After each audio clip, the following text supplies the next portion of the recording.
कल मुंबई की लगातार तीसरी हार, वही हालात, हार्दिक पांड्या को लेकर वही हुटिंग, रोहित का वही शोर और मुंबई का बहुत ही ख़राब परफॉर्मेंस, लगभग लोएस्ट ही स्कोर मुंबई का। और ये आईपीएल के शुरुआती 3 मैच में बुरी हार। ज़्यादातर लोग खुश हैं, उसकी वजह है सभी ये कहते हैं कि रोहित अच्छा खेले और मुंबई हारती जाए। हालांकि कल रोहित 0 पर आउट हो गए थे। खैर, आते हैं आज की कहानी के ऊपर। बात इसी साल की शुरुआत की है, 29 जनवरी 2024। हरिद्वार की रहने वाली एक फैमिली देहरादून पहुंचती है। देहरादून में जाकर वहां के कोतवाली पुलिस स्टेशन में वो एक गुमशुदगी की रिपोर्ट लिखाती हैं। वो कहती हैं उनकी एक बेटी है, 24 साल उम्र है और नाम है शाहनूर। शाहनूर करीब पिछले 1-2 साल से देहरादून में ही रहती थी, एक ब्यूटी पार्लर में काम करती थी और सब कुछ ठीक था। हमेशा घर वालों से बातचीत भी होती थी, कई बार कई दिन बाद बातचीत होती थी, लेकिन उसकी खबर, उसकी खैरियत मिलती रहती थी। लेकिन फिर 29 बल्कि 26 दिसंबर के बाद से शाहनूर का कोई फ़ोन नहीं आया। तो उन्होंने पहले इधर उधर ढूंढा, फिर लगा कहीं चली गई। कई बार ऐसा हुआ कि वो अपने दोस्तों के साथ कई छुट्टियां मनाने भी चली जाती है। तो घर वालों को लगा कि ऐसा हो सकता है कि वो कहीं गई हो, लेकिन धीरे धीरे वक्त बीता, शाहनूर का मोबाइल बंद, उसका कोई कॉल नहीं आ रहा है। अब घर वालों को फिक्र हुई, वो देहरादून पहुंचे। देहरादून में जहां वो रेंट पे रहती थी उस घर से पता किया। आस पड़ोस के लोगों ने बताया कि नहीं, वो तो करीब 26 दिसंबर को वो आखिरी बार काम पर गई थी ब्यूटी पार्लर में जहां वो काम करती थी। तो ये माना गया कि 26 दिसंबर तक तो उसे देखा गया, 27 तारीख से उसे किसी ने नहीं देखा। अब इसके बाद हर तरफ ढूंढने और भटकने के बाद फैमिली पुलिस के पास पहुंचती है। अब पुलिस शाहनूर की गुमशुदगी की रिपोर्ट दर्ज करती है। घर वालों से पूछताछ के बाद शुरुआत में पुलिस को यही लगा कि कहीं होगी, कहीं घूमने चली गई, उसका पिछला रिकॉर्ड बता रहा था। तो पुलिस भी ज़्यादा फिक्रमंद नहीं थी, उसे लगा लौट आएगी। लेकिन घर वाले लगातार कोतवाली के चक्कर काट रहे हैं। अब पुलिस को फिक्र हुई, पुलिस ने अब इन्वेस्टिगेशन शुरू की। पार्लर से पहले पूछताछ हुई, फिर इसके बाद पुलिस उस घर में पहुंची जहां पे वो देहरादून के जिस इलाके में वो रहा करती थी, वो एक इलाका था वहां पर संस्कृति विहार कॉलोनी देहरादून में। वहां जाने के बाद पता किया, तो जब वहां पहुंची पुलिस तो पता किया तो 2 चीज़ें पता चली कि संस्कृति विहार के 2 अलग अलग इलाकों में या 2 अलग अलग घरों में शाहनूर रहा करती थी। एक घर तो उसने जो छोड़ दिया, वहाँ की लैंडलॉर्ड और बाकी लोगों से पता चला तो उन्होंने कहा कि हाँ वो यहाँ पहले रहती थी, छोड़ दिया। तो छोड़ने की वजह क्या थी, तो पता चला उसका फिर एक दोस्त आया और उस दोस्त ने वहाँ पर आकर उससे बातचीत की थी और फिर ये दोनों एक दूसरे घर में जाकर शिफ्ट हो गए और दोनों वहीं रहने लगे। अब पुलिस उस दूसरे घर में पहुंची तो पता चला हाँ यहाँ पर शाहनूर रहा करती थी, लेकिन पिछले कुछ महीनों से एक लड़का भी उसके साथ रहता था। अब पुलिस को पता ही नहीं वो लड़का कौन है। रेंट पे मकान लड़की के नाम पर, सब कुछ एग्रीमेंट। अब पुलिस उस लड़के के बारे में परिवार से पूछती है, परिवार को कोई जानकारी नहीं कि किसी लड़के के साथ वो रह रही है। परिवार को लगा ये गलत, पुलिस के पास खबर है। लेकिन पुलिस की टीम लगी रही और धीरे धीरे पता किया।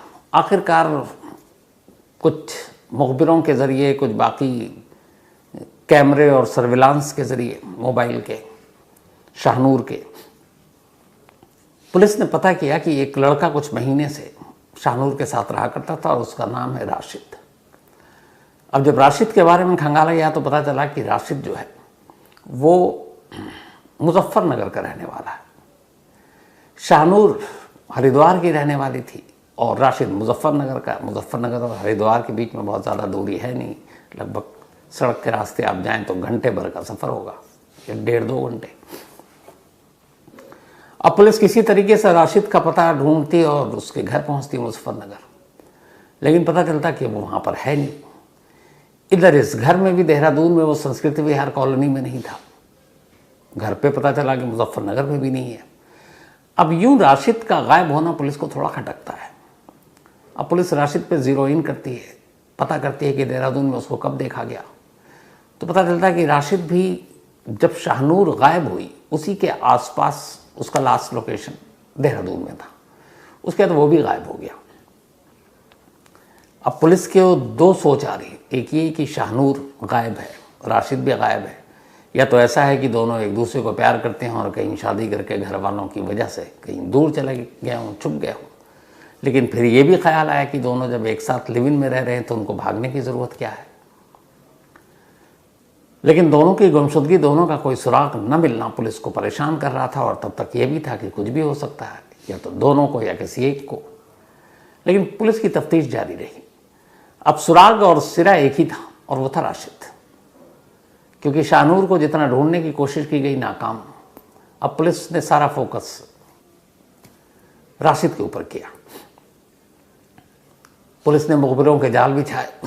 जिस संस्कृति विहार कॉलोनी में शाहनूर रहा करती थी, उस घर के इर्द गिर्द भी मुखबिरों को लगाया गया कि शायद कभी भटकते हुए यहाँ पे राशिद आ जाए। तो मुखबिर लगे रहे, पुलिस ढूंढती रही, वक्त बीतता रहा। दिसंबर 2023 का मामला था। जनवरी आ गया, फरवरी आ गया, मार्च आ गया। शाहनूर को गायब हुए करीब 3 महीने हो चुके। 3 महीने में उसकी कोई खबर नहीं, न कोई फ़ोन, न कोई मैसेज, न कहीं और किसी शहर से। इस दौरान में पुलिस कई शहरों में भी गई जहाँ जहाँ उसको क्लू मिलता कि शाहनूर का कोई रिलेटिव है या राशिद का कोई जो दोस्त है, पर खाली हाथ लौट आती देहरादून पुलिस।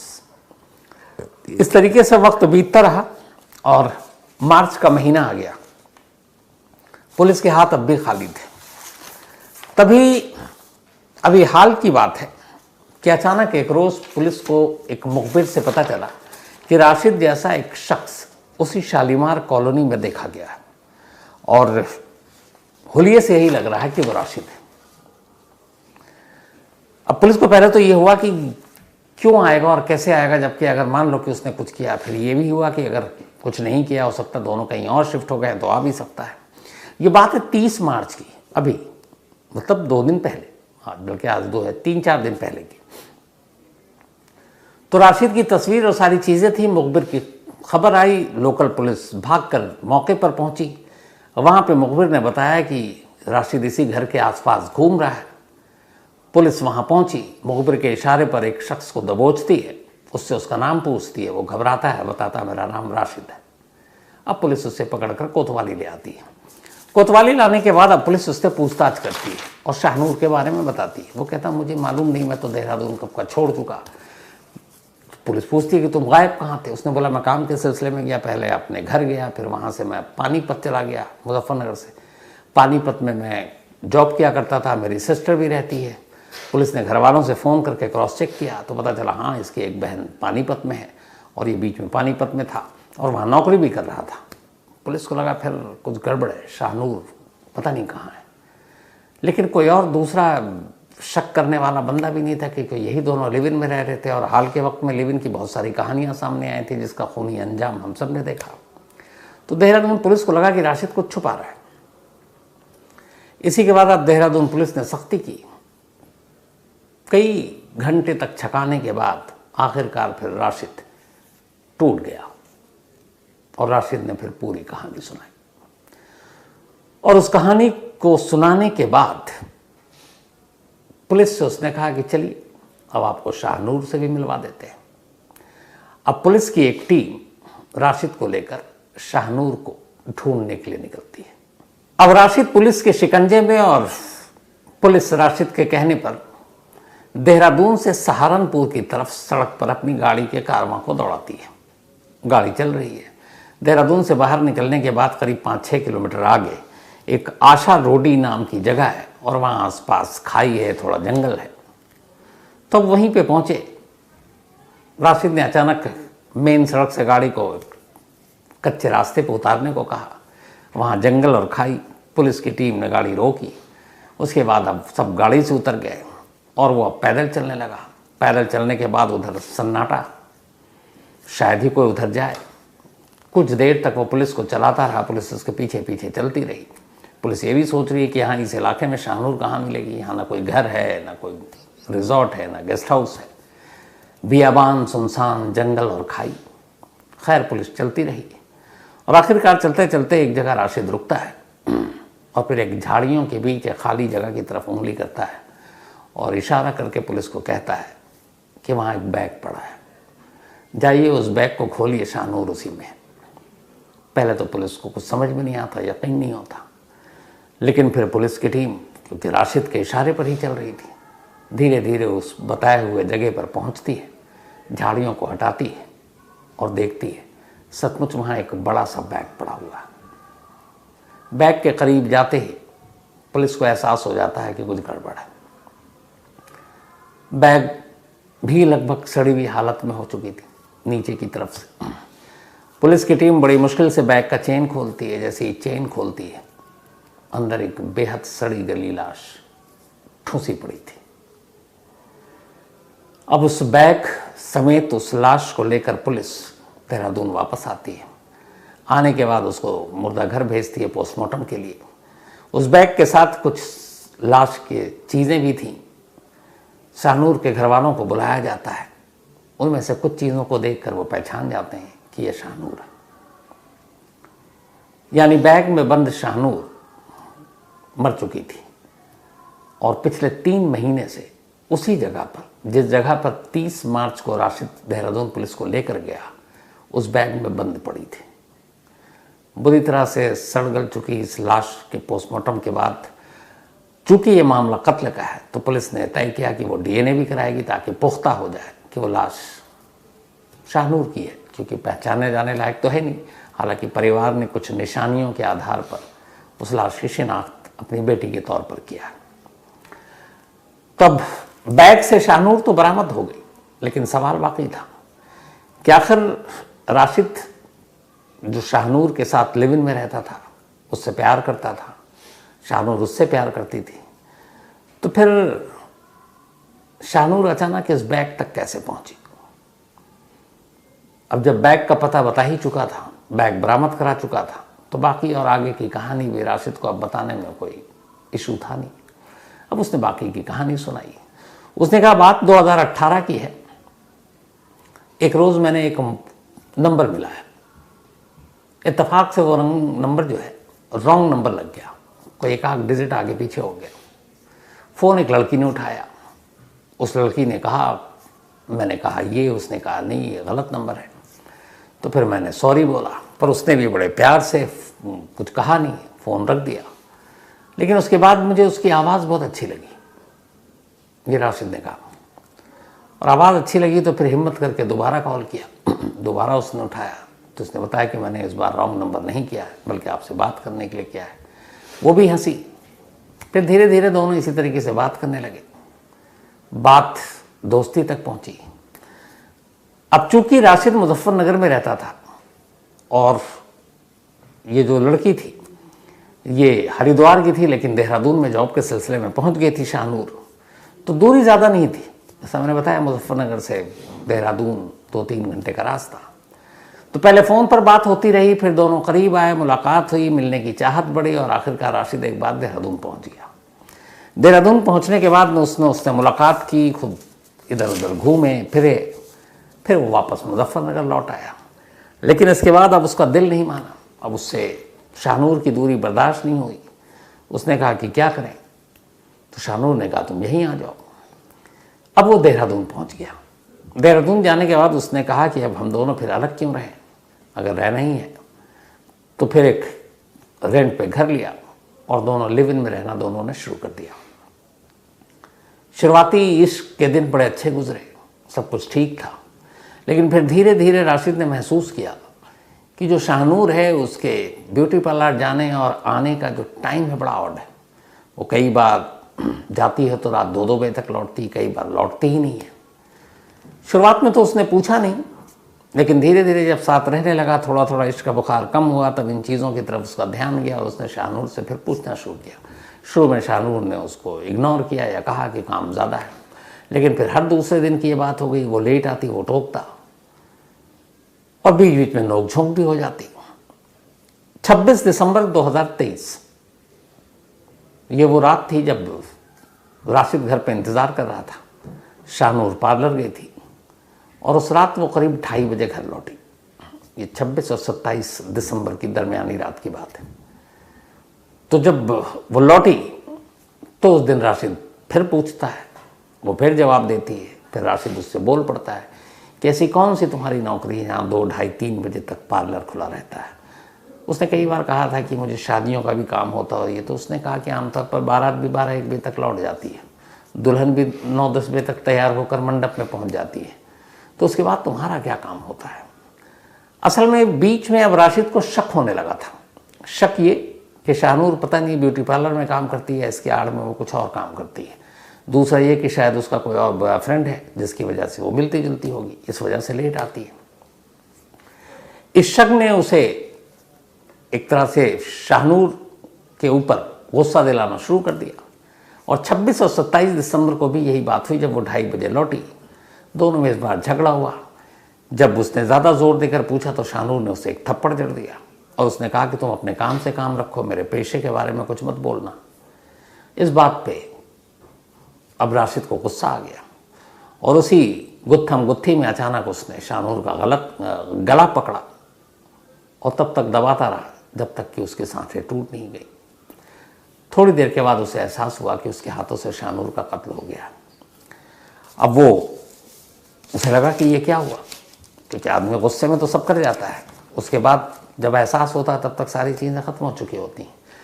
लेकिन अब रात को ये कत्ल करने के बाद वो पूरी रात जागा रहा और उसी लाश के साथ घर में रहा, उसी देहरादून की संस्कृति कॉलोनी में, और सोचता रहा आगे क्या करना है। इत्तेफाक से हाल के वक्त में बहुत सारे ऐसे क्राइम की घटनाएं हुई जिसमें लाश को ठिकाने लगाने की चीज़ें अखबारों में, टीवी पर दिखाई और सुनाई पड़ी, तो उन्हीं चीज़ों में उलझा रहा। फिर अगले दिन सुबह हुई, वो उसी शाहनूर का ATM कार्ड लेता है और मार्केट निकल जाता है उसी शाहनूर की स्कूटी पर। स्कूटी घर के बाहर लगी थी, उसने चाबी उठाई, शाहनूर के स्कूटी पर बैठा और पहुंच गया मार्केट। मार्केट जाने के बाद वो वहाँ पे एक विशाल मेगा मार्ट है, वहाँ जाता है। सबसे पहले एक ATM से वो 17,000 रुपये कैश निकालता है। कैश निकालने के बाद वो विशाल मेगा मार्ट जाता है। वहाँ जाने के बाद वो एक बड़ा सा बैग खरीदता है, रस्सी खरीदता है, कुछ पॉलीथीन खरीदता है और फिर ये सब लेकर वापस घर आ जाता है। घर आने के बाद शाहनूर की लाश के हाथ पैर बांधकर और उसे उसी बैग में ठूंस देता है, उसके ऊपर पॉलीथीन डाल देता है और फिर बैग को बंद कर देता है। अब वो सोचता है कि इस बैग को लेकर कहीं खाई या जंगल में, पहले उसने सोचा कि मसूरी की पहाड़ियों की तरफ फेंक देंगे, लेकिन इधर कई ऐसे इंसिडेंट हो चुके हैं। फिर उसे लगा कि अगर अंधेरे में जाऊंगा तो जगह जगह के बैरिकेड लगी होती है, पुलिस की चेकिंग होती है और बैग बड़ा है तो पुलिस वालों की नज़र पड़ जाएगी और अगर बैग खोला तो रंगे हाथ पकड़े जाएंगे। उसने एक रिस्क लिया। उसने कहा रात को खतरा ज़्यादा है, क्योंकि रात को लोग सड़क पर कम होते हैं, गाड़ियाँ भी कम होती हैं और इतना बड़ा बैग एक स्कूटी पर लेके जाएंगे, किसी की भी नज़र पड़ती है। तो उसने कहा दिन में बहुत लोग घूमते हैं इस तरीके से और पुलिस भी ये सोचेगी कि दिन में कोई किसी की इतनी हिम्मत कहाँ कि बैग में रखकर लाश को शहर के बीच से लेकर जा रहा हो। उसने यही चीज़ का फ़ायदा उठाया। उसने कहा जहाँ पुलिस ना सोचे वही काम कर दो। रात को उसने कहा खतरा ज़्यादा है, दिन में नहीं है। उसने अचानक दिन में ही 27 दिसंबर की दोपहर को इस बैग को बाहर निकालता है घर से, स्कूटी पर रखता है और स्कूटी लेकर निकल जाता है। देहरादून की सड़कों पर एक लाश को बैग में रखकर राशिद घूम रहा है और उसके बाद वो देहरादून से बाहर जाता है, अब सहारनपुर की तरफ जाने वाली सड़क पर पहुंचता है। चूँकि मुजफ्फरनगर से देहरादून आना जाना उसका लगा रहता था, इसलिए मालूम था सन्नाटा कहाँ है, खाई कहाँ है, जंगल कहाँ है। फिर करीब सहारनपुर रोड पे 6-7 किलोमीटर आगे जाकर एक जगह उसे पता है यहाँ पे खाई है और जंगल है। वो गाड़ी कच्चे रास्ते पर उतारता है अपनी स्कूटी को और ले जाकर वहाँ बैग फेंक देता है। बैग फेंकने के बाद अब वो उसी स्कूटी से मुजफ्फरनगर अपने घर चला जाता है। घर जाने के बाद अब उसे ये था कि शायद पुलिस अगर पहुँच गई, कत्ल का खुलासा हो गया तो यहाँ तक आ सकती है। वो फिर मुजफ्फरनगर से दिल्ली निकल लेता है, फिर दिल्ली में रहता है। फिर दिल्ली के बाद उसकी एक बहन पानीपत में थी, वो पानीपत पहुंच जाता है और पानीपत में ही एक नौकरी कर लेता और वहीं रहने लगता है। धीरे धीरे वक्त बीतता है, अब 3 महीने बीत गया, दिसंबर से मार्च आ गया। उसे लगा कि ये केस किसी को पता ही नहीं है कि अब कोई कत्ल हुआ है या किसी की जान गई है, क्योंकि अब अगर ये पता होता तो फिर मीडिया में, अखबारों में खबर आ जाती। लेकिन शाहनूर की कोई खबर ही नहीं आ रही है कहीं, या देहरादून में कोई बैग में लाश मिली। तो उसे लगा इसका मतलब है पुलिस अनजान है और उसे ये पता ही नहीं कि पुलिस इधर अपनी जांच कर रही है, मुखबिर लगे हुए हैं। उसके कुछ सामान पड़े थे उसी घर में, जो संस्कृति कॉलोनी में, और उसे उस सामान की ज़रूरत थी। जब 3 महीने उसने इंतज़ार किया और 3 महीने बाद उसने अचानक 30 मार्च को यह तय किया कि चलकर उस घर से सामान निकाल लेते हैं, क्योंकि अब तक तो शाहनूर का कुछ पता नहीं चला है, तो ये भी नहीं है कि उसका कत्ल हुआ या कहीं गायब है। अब वो पहुंच गया और इत्तफाक से मुखबिर की नज़र उस पर पड़ गई। मुखबिर ने पुलिस को इतला दी, पुलिस मौके पर पहुंची और उसी घर के बाहर घूमते हुए उसे पकड़ लिया, और इस तरीके से वो पूरी कहानी सामने आ गई। हाल के वक्त में लिव इन में रह रहे लोगों की इस खूनी और खौफनाक कहानियों का सिलसिला बहुत सारा हो गया। आफ्ताब पूना वाला श्रद्धा हो, मुंबई का वो साने और सरस्वती हो, दिल्ली की निकी और साहिल की कहानी हो, लखनऊ में अभी हाल में रिया और ऋषभ, इसके अलावा न जाने कितने लोग जो लिव इन में रह रहे हैं और फिर लिव इन में रहने के दौरान एक दूसरे का कत्ल कर देते हैं और फिर लाश को ठिकाने लगाने के अलग अलग तरीके सोचते हैं, बट ये नहीं सोचते हैं कि एक दिन पकड़े जाएंगे। तो इस लिव इन में रहने के दौरान एक और कत्ल, और कत्ल के बाद लाश को छुपाने का एक और तरीके की सबसे नई कहानी है। तो सोचिए आप, 3 महीने तक एक लड़की एक बैग में बंद एक सुनसान जगह पर पड़ी रही और किसी को भनक तक नहीं लगा। तो ये थी आज की कहानी। कहानी खत्म करूँ वही उससे पहले अपना सिलसिला, आज मंदिरा दास, इनका बर्थडे है, तो हैप्पी बर्थडे मंदिरा जी। और ये पल्लव बर्मन की वाइफ हैं। साथ ही शकीना, इनका भी आज जन्मदिन है, हैप्पी बर्थडे शकीना। और रीता मेंडोजा, इनकी बिटिया हैं शकीना, और ये भी इंडिया आई हुई हैं रीता जी, और मुंबई में हैं, और इनका शायद थायराइड का ऑपरेशन है। तो ऑल द बेस्ट, ऊपर वाले से ही दुआ सब कुछ ठीक हो और आप अच्छी रहें हमेशा। और हैप्पी बर्थडे शकीना, शकाइना बल्कि, सॉरी, हैप्पी बर्थडे शकाइना। इसके अलावा मानवी, आज मानवी का भी जन्मदिन है, तो हैप्पी बर्थडे मानवी। और ये भेजा है दुधांत गोंड साहब ने। मांगीलाल चौहान नागपुर से, निठारी केस का अपडेट, अभी कोई अपडेट नहीं है सर। हाल में इलाहाबाद हाई कोर्ट ने लगभग ज़्यादातर मामलों में बरी कर दिया है, तो मनिंदर सिंह पंढेर तो बाहर हैं, कोहली अभी 1-2 केस में अंदर है। रमेश कुमार गुज्जर एक कहानी की फरमाइश की है। Manoj Lukhar, thank you so much Manoj भाई, मेल मिल रहा है और मैं कोई नाराज़ नहीं हूँ, और आपने जो लिखा है बिल्कुल सही लिखा, आप हमेशा सही लिखते हैं।